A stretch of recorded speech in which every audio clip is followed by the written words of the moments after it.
This is the Sleep Historian. Each night we explore the echoes of the past, stories told slowly to calm the mind and ease you towards sleep. If you enjoy these quiet journeys through time, please like and subscribe, and let the next story begin. Before any sails appeared on Atlantic horizons, the Americas held a deep, steady hum of life. You stand on a high ridge at dawn, watching light move slowly across forests, plains, deserts, and mountains. Smoke rises from clusters of homes shaped from earth, wood, stone, or snow. Rivers glint as they wind toward distant coasts and deltas. Nothing here is waiting to begin. Communities have already lived, adapted, and refined their ways for thousands of years. Each valley, coastline, and plateau holds its own language, stories, and carefully tended agreements with the land, settled over generations of observation and remembrance. Step gently into this hemisphere. There is no single indigenous America, but hundreds of distinct nations, each with its own architecture, ceremony, agriculture, and philosophy. You walk along paths worn by many feet, noticing how little space feels unused or untouched. Forests are opened with controlled burning. Wetlands are shaped into gardens. Terraces climb hillsides like careful handwriting. Time here is measured less by clocks than by returns of salmon, rains, migrating herds, ripening crops, and recurring ceremonies. Life moves at the pace of seasons and stories, not sudden revolutions, giving the land a feeling of long, quiet continuity and depth. Begin in the eastern woodlands, where hardwood forests stretch over rolling hills and shadowed river valleys.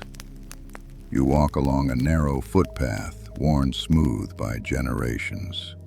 Shafts of morning light slip through oak and maple leaves, catching on ferns and berry shrubs, encouraged to grow along the edges.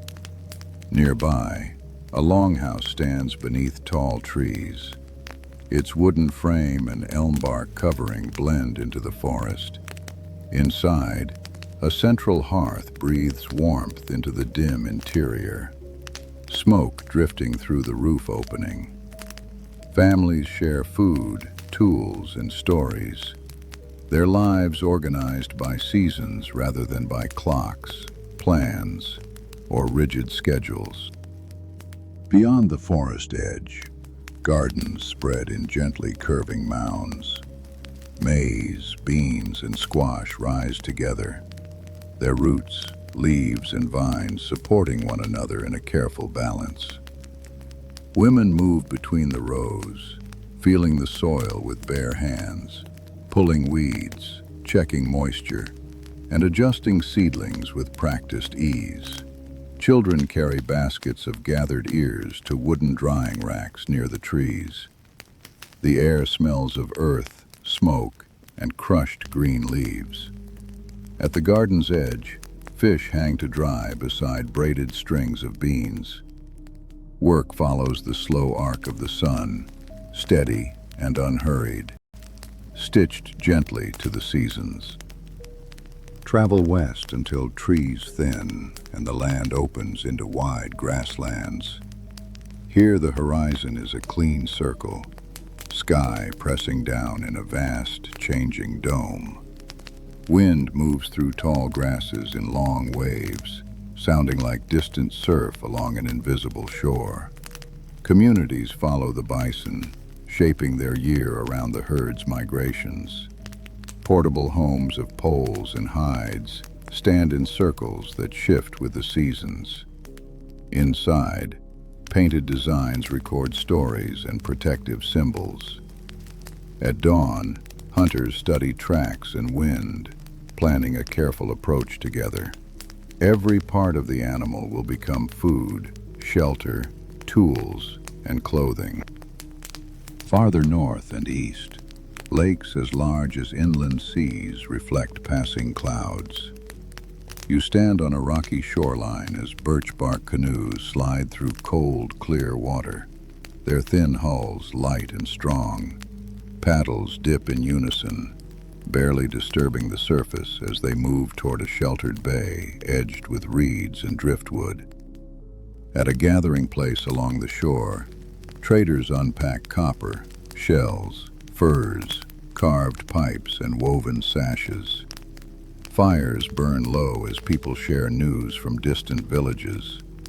Languages overlap, but meaning flows through gesture, repetition, and patience, building trust slowly across many journeys and many shared meals.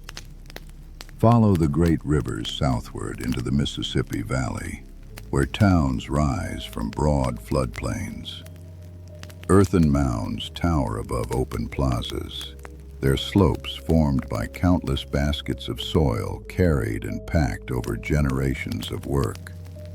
You climb one and look out over a planned landscape of houses, fields, and ceremonial spaces. Below, markets cluster near the base of the mound.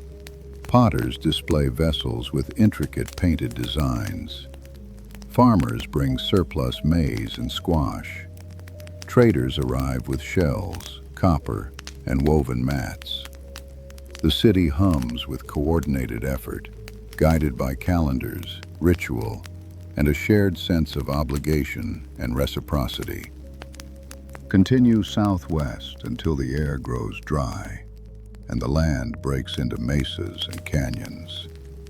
Villages cling to cliff faces or sit atop flat-topped plateaus, their walls made from sun-baked adobe or precisely stacked stone. Narrow ladders and winding paths connect terraces, casting layered shadows in late afternoon light. Fields lie below, watered by channels cut from seasonal streams. Maize, beans, squash, and cotton grow in ordered rows. Inside cool, thick-walled rooms, people grind grain on stone slabs, the steady scrape echoing softly.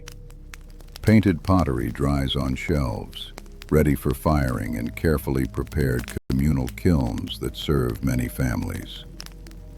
Turn toward the Pacific Northwest, where dense forests lean over rivers and inlets. You stand beside a cedar being shaped into a canoe, curls of fragrant wood falling away under an adze. The carver pauses often, reading knots and grain, adjusting each stroke to avoid splitting the log or wasting material and effort. Along the shore, plank houses stand in rows, their carved posts facing the water. Inside, fires burn in central pits, smoke drifting up through roof openings. Salmon hang from racks near the rafters. Woven blankets and carved chests line the walls. Sea, forest, and people feel closely intertwined. Move down the Pacific coast into milder climates, where oak woodlands and grasslands meet sheltered coves. Small communities cluster near estuaries rich with shellfish, waterfowl, and fish. Canoes rest on the sand, their hulls darkened by use in salt water, pulled high above the tide line. Here, acorns, seeds, roots, and seafoods form an interlocking diet. People burn patches of grassland to encourage new growth and maintain open gathering grounds. Basket makers sit in doorways, weaving patterns tight enough to hold water and hot stones. Songs carry over the sound of surf as families process harvests and store food for leaner months. Cross into Central America, where stone cities rise from dense forests. Pyramids, palaces, and observatories frame broad plazas. their limestone blocks glowing softly beneath filtered sunlight. You approach a stepped temple whose stairway climbs steeply toward the sky, flanked by carved stelae and guardian masks. In nearby courtyards, scribes paint glyphs onto folding books made from bark paper, recording histories, lineages, and celestial events in careful sequence. Farmers outside the city tend terraced fields and raised beds, guiding water through canals. Markets fill with cacao beans, obsidian blades, woven cloth, and polished jade, each object carrying both value and meaning. Inside the city, you enter a workshop where artisans paint ceramic vessels with mineral pigments. Their brushes trace flowing patterns of humans, animals, and celestial symbols, each line guided by practiced memory and carefully inherited design. Nearby, stone carvers chip away at monuments that will stand in plazas for generations. On an elevated platform, astronomers watch the sky, tracking planetary cycles with remarkable precision. They note alignments that guide ceremonies, planting times, and royal events. The scent of copal incense drifts through courtyards, mingling with voices and distant drumbeats. Science, art, and ritual feel inseparable here, each reinforcing the others. Travel southward into the high Andes, where terraced fields carve patterns across steep mountain slopes. Stone walls hold soil in place, allowing farmers to grow potatoes, quinoa, maize, and medicinal plants at different elevations. Llamas and alpacas graze nearby, their soft wool and sure footing essential to daily life and long-distance travel through the mountains. You walk along a stone road that hugs the hillside, part of a network stretching across valleys and passes. Suspension bridges of woven fiber span deep gorges. Every feature reflects engineering adapted to altitude, thin air, and freezing nights, turning challenging terrain into a carefully managed garden. Highland towns buzz with activity. In one plaza, musicians play panpipes and drums, while dancers step in patterns honoring ancestors and harvest cycles. Weavers sit beneath overhanging eaves, creating textiles dyed with colors drawn from insects, plants, and minerals. Each pattern marks lineage, landscape, or responsibility within the community, like a woven record. Stone homes surround the plaza, their walls fitted so tightly that no mortar is needed. A cool breeze flows down from snow-capped peaks, carrying the scent of wood smoke and dried herbs. Community feels strong and interwoven here, rooted in cooperation essential for survival at such demanding altitudes. Now travel west toward the Pacific coast, where maritime cultures have flourished for centuries. You stand beside fishers launching reed or wooden boats into surf that breaks against sandy beaches. Nets woven from plant fibers stretch across the shore, drying in the sun and salt air after the morning's catch. Coastal fields produce cotton, gourds, beans, and chili peppers. Traders carry dried fish and seaweed inland, exchanging them for ceramics, obsidian tools, and woven cloth. Markets bustle with people speaking several languages. Diversity shapes every exchange, each region offering something the others cannot produce, binding coast and interior in mutual dependence. Venture deeper into the rainforests of South America, where rivers replace roads. You sit in a long wooden canoe traveling along a quiet tributary. Sunlight filters through towering canopy leaves, scattering moving patches of brightness across the water's dark surface. Communities live in houses raised on stilts or arranged around open clearings. Gardens grow along riverbanks, blending cultivated plants with useful wild species. Hunters move silently along narrow paths, reading subtle signs in tracks and rustling leaves. The rainforest's complexity demands deep knowledge of plants that heal, vines used for weaving, and rainfall rhythms that guide planting and careful harvest. Across many regions, storytelling binds communities together. In a forest clearing, elders recount histories as evening settles. Flames flicker across their faces, while younger listeners sit quietly, absorbing tales of origins, migrations, animals, and the land itself. Stories carry practical knowledge as well as meaning. They explain when to travel, what to plant, how to behave with neighbors, and why certain places require respect. Each telling changes slightly with the situation, shaped by the audience and the teller's emphasis. Knowledge here is not fixed text, but a living current flowing from voice to voice, night after night, generation after generation.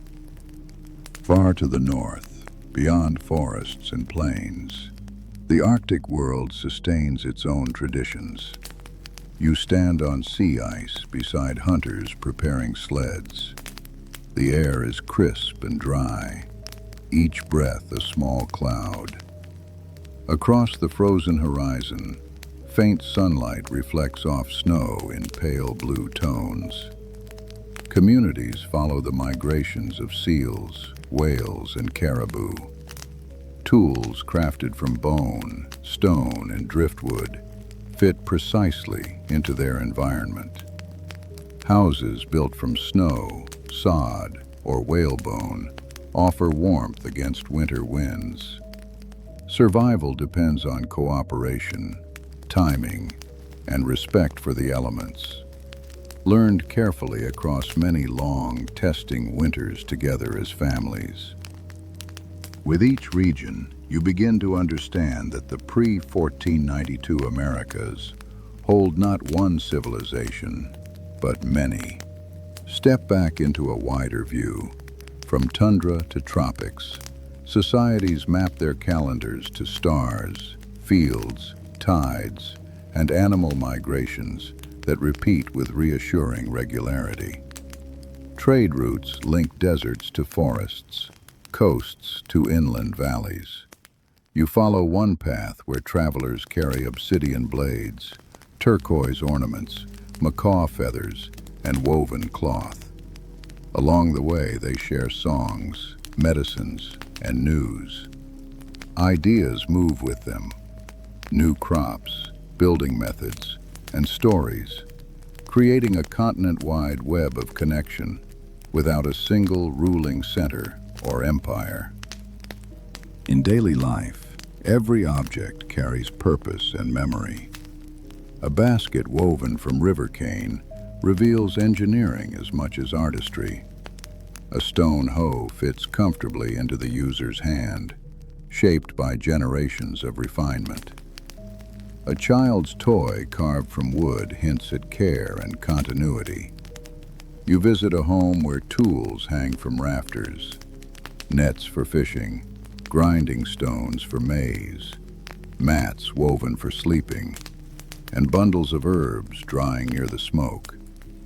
Each item represents labor, knowledge, and practice. Technology here is measured less in metal than in fit, durability, and harmony with place and living season together. Spiritual life flows through every community in different forms. Ceremonies mark planting, harvest, hunting, healing, and the turning of years.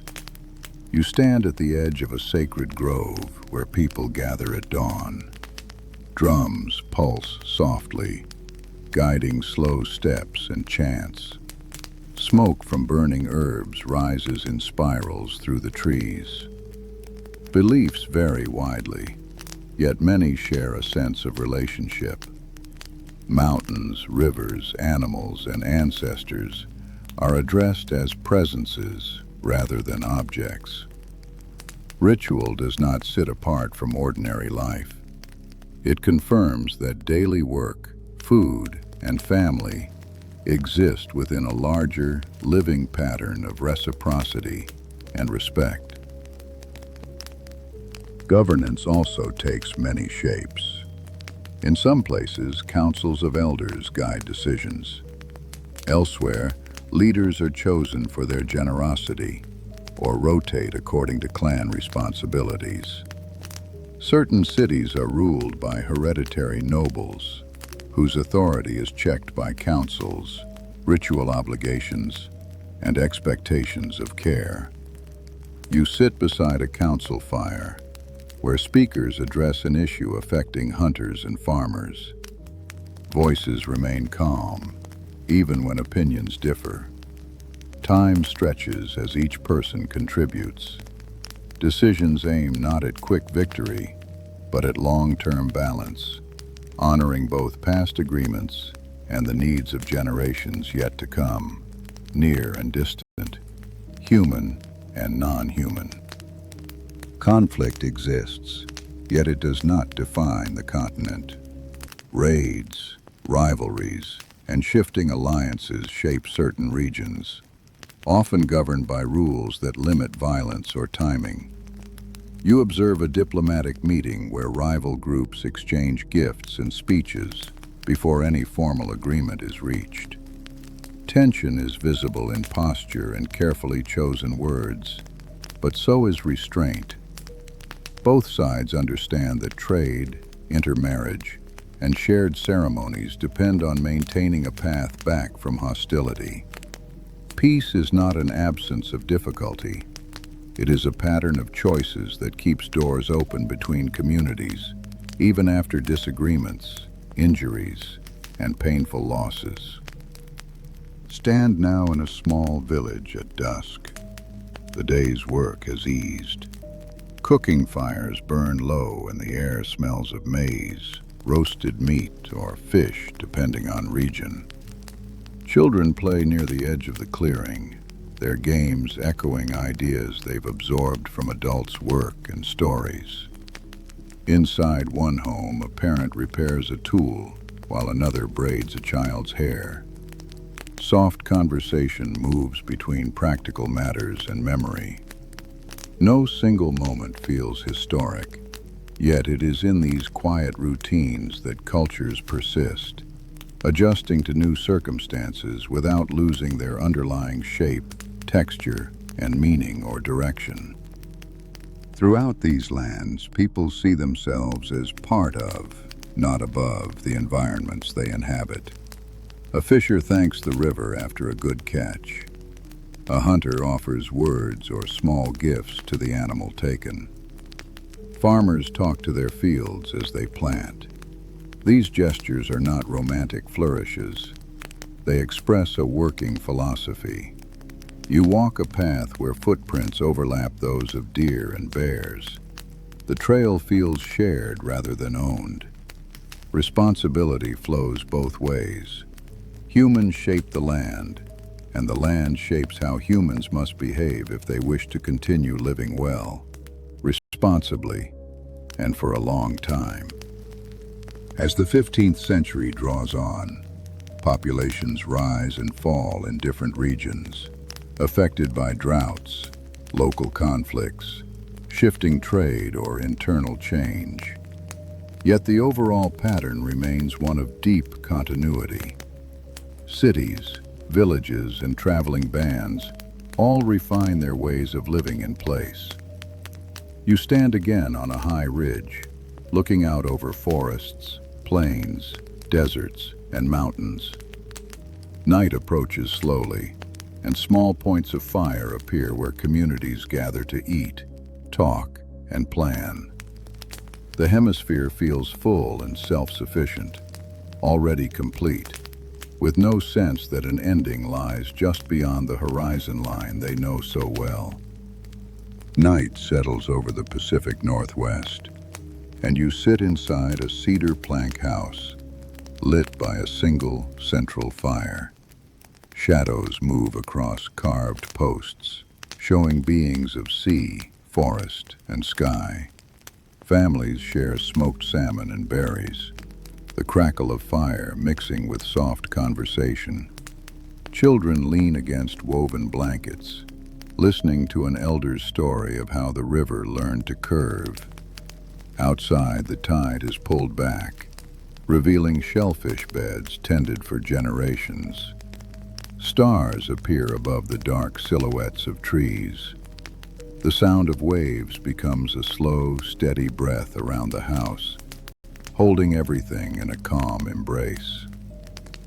In the eastern woodlands, autumn has turned the forest into a tapestry of red, gold, and brown. You follow hunters along a leaf-strewn trail, their steps careful, their voices low. They pause to examine tracks pressed into damp earth, reading direction and timing with practiced eyes. Back in the village, families prepare for the cold months ahead. Corn hangs in braided bundles from roof beams. Squash and beans lie stored in lined pits.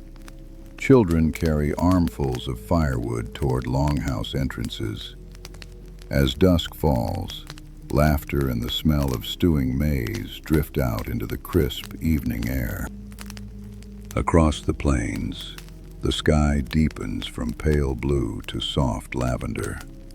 You stand near a camp arranged in a careful circle, teepees outlined against the fading light.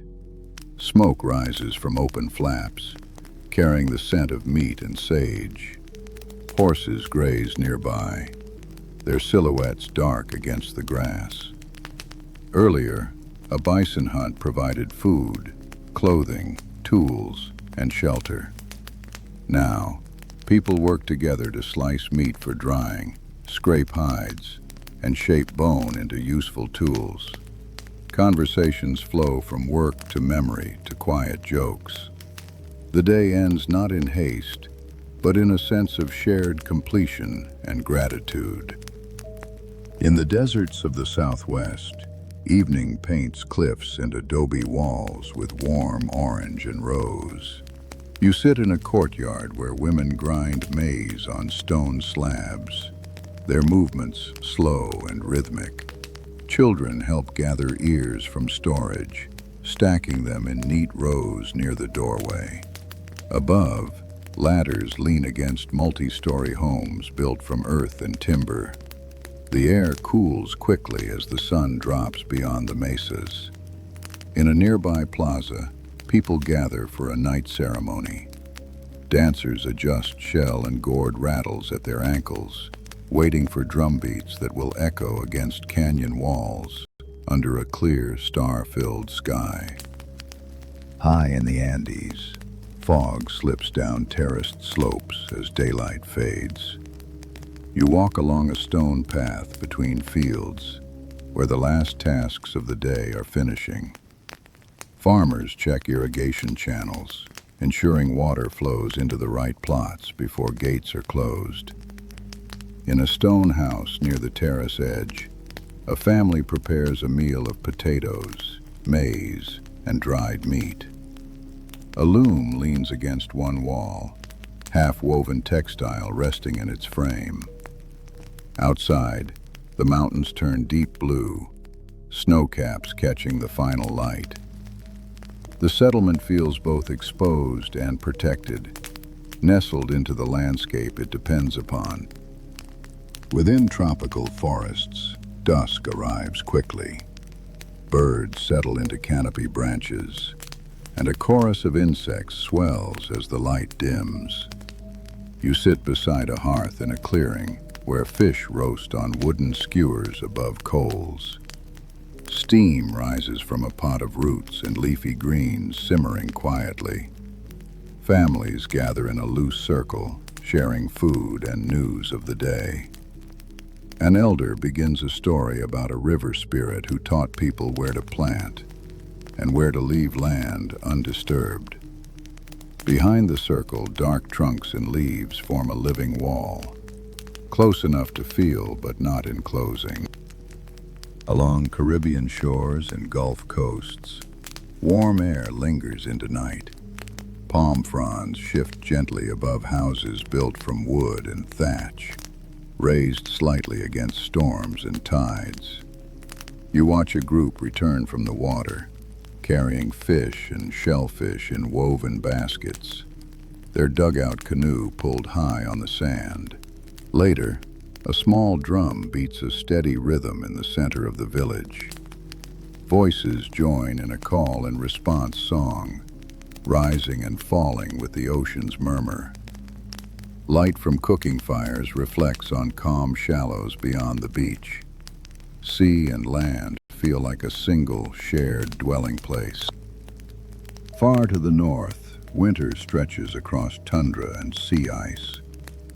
You approach a cluster of low, insulated homes, built from sod, stone, and driftwood. Inside, lamps fueled by animal fat cast soft yellow light over smooth, packed floors and neatly arranged tools. The air smells faintly of smoke, hides, and cooked meat. Families repair clothing, tie new lashings on sleds, and check hunting gear for the next outing. Outside, dogs curl into furred bundles, their breath visible in the sharp air.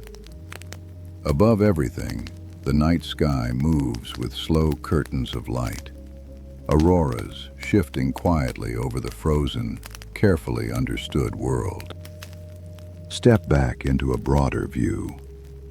Throughout the Americas, trade routes connect regions like threads in a woven cloth.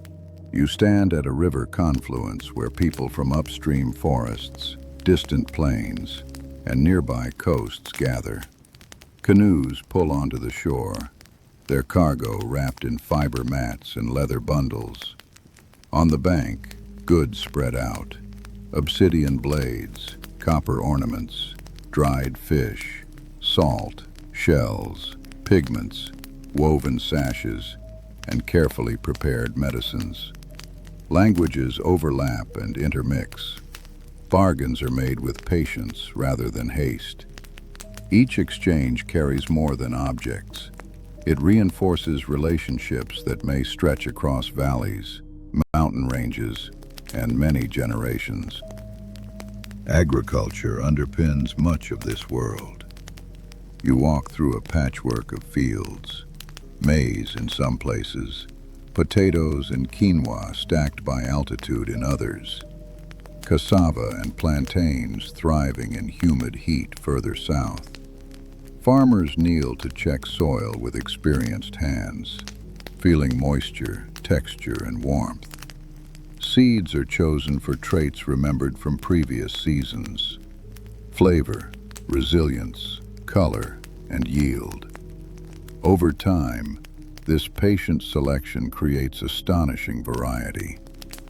Nearby, storage pits, raised granaries, and clay vessels protect harvests against drought, pests, or cold. Food security is not taken for granted. It is cultivated carefully year after year. Art and daily life intertwine.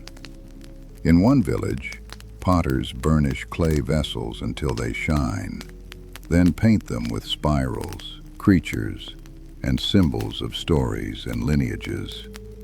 In another, basket makers weave patterns that reveal both personal style and community traditions. On the plains, painted shields and robes carry histories in their designs. You watch a child learning to carve under a grandparent's guidance. Hands adjust grip, correct pressure, and point out the direction of the grain. The lesson is patient. Objects here are not disposable. Each one is the endpoint of knowledge, care, and accumulated experiment. Architecture reflects the partnership between people and place. In wooded areas, longhouses stretch under tree canopies. their curved roofs shedding rain and snow. On the plains, teepees rise and fall with seasonal movement. In deserts, thick adobe walls temper heat and cold. In mountains, interlocking stones stand firm against tremors. You observe a group repairing a roof after a storm. While some climb to adjust beams, others pass up bundles of bark or thatch. A small child gathers dropped scraps, learning by watching and imitating. Buildings are more than structures. They are collective achievements and visible memories of shared work. Scientific knowledge takes many forms, all grounded in close observation. You sit beside an astronomer on a temple platform as he compares the positions of stars to markings carved into stone. Elsewhere, farmers test planting times across several plots, noting which yields survive early frost or late rain. Hunters pay attention to animal behavior over decades, shifts in migration routes, breeding seasons, and subtle changes in population. Healers learn which bark eases fever, which leaves calm pain, which combinations should be avoided. This knowledge is empirical, cumulative, and practical, preserved not in books, but in continually refreshed practice. Social organization varies widely. Some communities emphasize councils and consensus, where decisions emerge from extended dialogue. Others maintain complex hierarchies tied to ceremony, trade, or warfare. In certain regions, authority rests on generosity.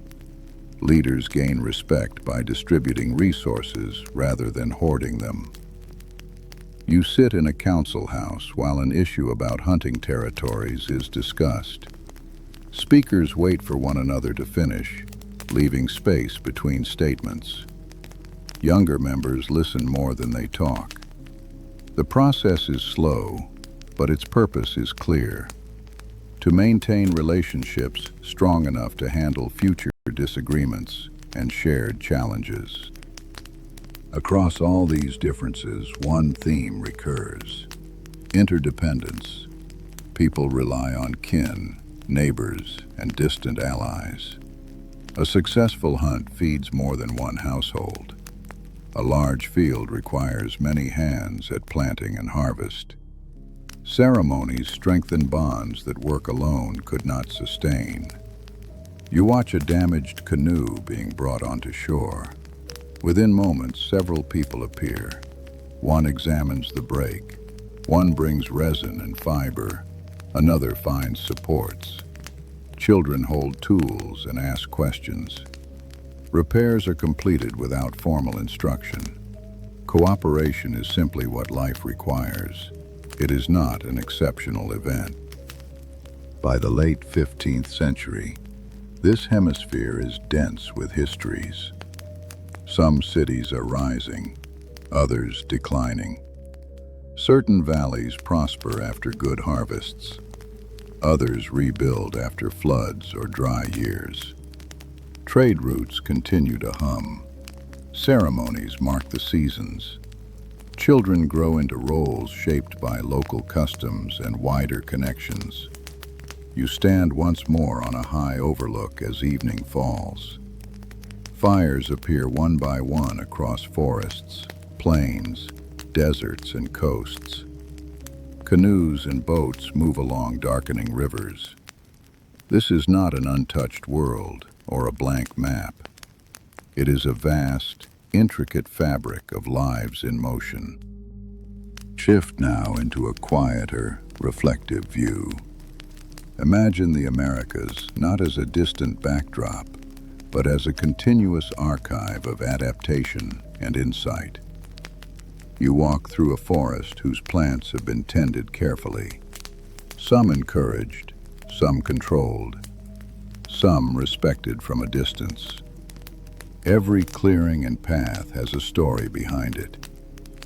Generations have learned when to burn, when to leave land fallow, when to move, and when to stay. The land bears marks of human care that do not always look like monuments, but like balance. Enough taken, enough left, and constant adjustment whenever that balance feels strained. Trade and travel knit these diverse communities into overlapping networks.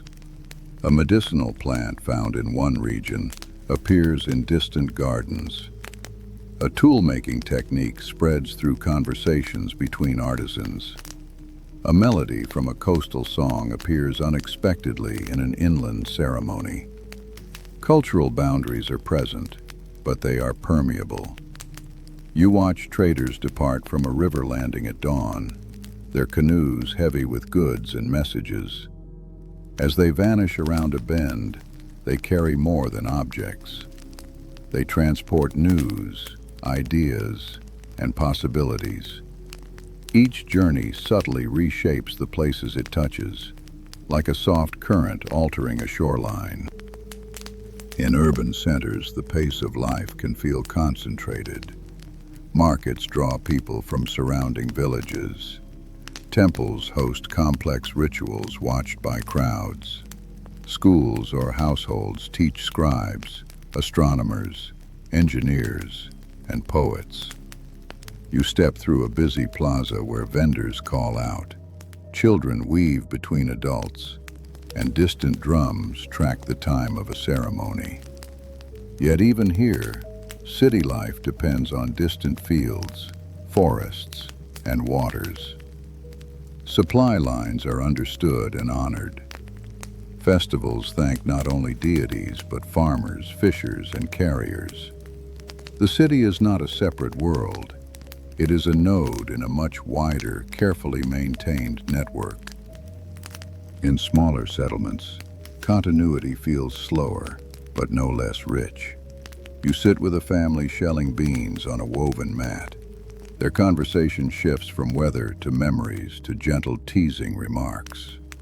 Nearby, an elder repairs a broken tool handle, testing the fit, shaving splinters, and checking the grain. These modest scenes rarely appear in heroic narratives, yet they are what save knowledge from disappearing. Techniques, stories, and values are passed along not only in public ritual, but in chores, shared meals, and quiet evenings, where children watch hands move and learn what care looks like in practice. Landscapes themselves preserve memory. A terrace wall shows where stone was carried and placed. A patch of fruit trees marks an old settlement. Shell middens rise along ancient shorelines. You walk through a meadow that was once forested, later burned and opened, now maintained as a gathering ground for particular plants.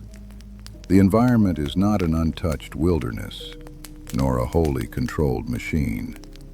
It is a partner in a long conversation.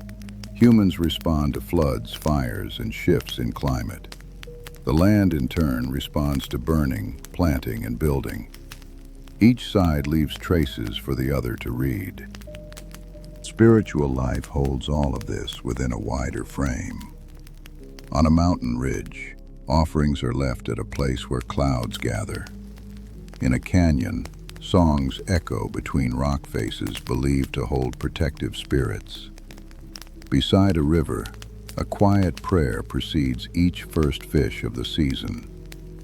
You attend a sunrise gathering where people greet the day, the directions, and one another in the same breath. There is no sharp line between sacred and ordinary time. Planting, hunting, building, and resting all participate in the same underlying relationship of gratitude, obligation, and shared belonging. Crafts show how identity endures even as times change. A particular weaving pattern marks a clan. A style of pottery lip reveals where it was made. A carving style tells you which region shaped it. You watch an artisan repeat forms that ancestors used, adding small variations that reflect this moment. The result is neither static tradition nor constant reinvention. It is something in between, continuity with room for adjustment. Objects serve, decorate, and speak. They carry both beauty and instruction, reminding future hands how to hold tools, how to balance colors, and how to remember the people who taught them. As you near the end of this long walk through the pre-1492 Americas, the hemisphere's many stories gather into a single impression: completeness. These worlds are not waiting to be started, corrected, or discovered. They are already in motion, filled with problems, solutions, mysteries, and achievements of their own. You stand once more at dusk, looking out over rivers, forests, plains, deserts, mountains, and coasts. A few last birds cross the sky. Fires begin to glow. Voices rise in conversation and song. The night closes gently around a hemisphere fully alive in its own right. Let the details soften now. The terraced fields, the drifting canoes, the forest paths, the stone cities fading into a blur of gentle color. You have walked through many regions and many lives, each rooted in its own understanding of land, time, and community. As you return to the present, that wide, intricate world settles into a calm memory rather than a pressing thought. The Americas before 1492 remain there, intact in your mind, complex, diverse, and complete. You don't need to hold every fact, only the feeling of fullness and quiet continuity they carried. Now let your attention come back to the room around you. Notice how still the air feels, how steady the surfaces are, how familiar the small sounds have become. The long arc of history drifts further into the background, leaving only a gentle sense of perspective and calm. Your breathing can slow, muscles loosen, thoughts can grow lighter, like boats pulled safely onto shore. You are here, in this moment, surrounded by quiet. Allow yourself to drift, the way a river moves unhurried toward the sea, until sleep comes to meet you in its own time.